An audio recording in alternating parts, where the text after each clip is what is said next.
Abacus പഠനം കൊണ്ട് ഒരു കുട്ടിക്ക് ലഭിക്കുന്ന ഗുണങ്ങൾ എന്ന് പറയുന്നത് കാൽക്കുലേറ്ററിനേക്കാളും വേഗത്തിൽ മനക്കണക്കിൽ ഉത്തരം കണ്ടെത്താൻ കഴിയുക എന്നുള്ളതാണ്. കൂടാതെ വായിക്കുന്നതും കേൾക്കുന്നതും മനസ്സിൽ സൂക്ഷിക്കുവാനുള്ള കഴിവ്, പരീക്ഷകൾ വേഗത്തിൽ എഴുതുവാനുള്ള കഴിവ്, മെമ്മറി പ്രാക്ടീസ്, അനുസരണ, അതുപോലെ അച്ചടക്കം, കൃത്യനിഷ്ഠത, ഇങ്ങനെയുള്ള കാര്യങ്ങളിൽ ഉയർന്ന മൂല്യം പുലർത്തുന്ന കുട്ടികളായി മാറുകയും ചെയ്യുന്നു അബാക്കസ് പഠനം കൊണ്ട്.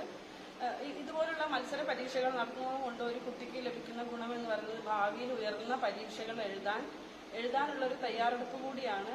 കാരണം എൻട്രൻസ് പോലുള്ള വലിയ വലിയ എക്സാമുകളൊക്കെ എഴുതാൻ വേണ്ടി കുട്ടികൾക്ക് ചെറുപ്രായത്തിൽ തന്നെ പ്രാക്ടീസ് കൊടുക്കുക, പരീക്ഷാ പേടി ഒഴിവാക്കുക എന്നിങ്ങനെയുള്ള ഗുണങ്ങളും അബാക്കസ് പഠനം കൊണ്ട് ഒരു കുട്ടിക്ക് കിട്ടുന്നുണ്ട്. അതുപോലെ ബ്രെയിനിന് കൊടുക്കുന്ന ഒരു എക്സസൈസ് ആണ് അബാക്കസ് എന്ന് പറയുന്നത്. എന്തുകൊണ്ടാണ് അബാക്കസ് പഠിച്ചു കഴിഞ്ഞാൽ ബ്രെയിൻ ഡെവലപ്മെന്റ് സംഭവിക്കുന്നു എന്ന് പറയാൻ കാരണം, അതിന്റെ സയന്റിഫിക് എക്സ്പ്ലനേഷൻ എന്ന് പറയുന്നത് ഏതൊരു മനുഷ്യന്റെയും ബ്രെയിൻ ഒരേ സമയം രണ്ട് പാർട്ടാണുള്ളത് ബ്രെയിനിന്. അത് ഒരേ സമയം ആക്റ്റീവ് ആകുന്നില്ല.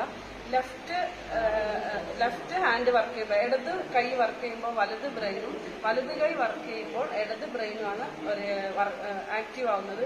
പക്ഷെ അബാക്കസ് ചെയ്യുന്നത് വഴി ഒരു വർഷത്തോളം അബാക്കസ് ചെയ്യുന്നത് വഴി രണ്ട് കൈയും ഒരേ സമയം നമ്മൾ യൂസ് ചെയ്യുന്നുണ്ട്.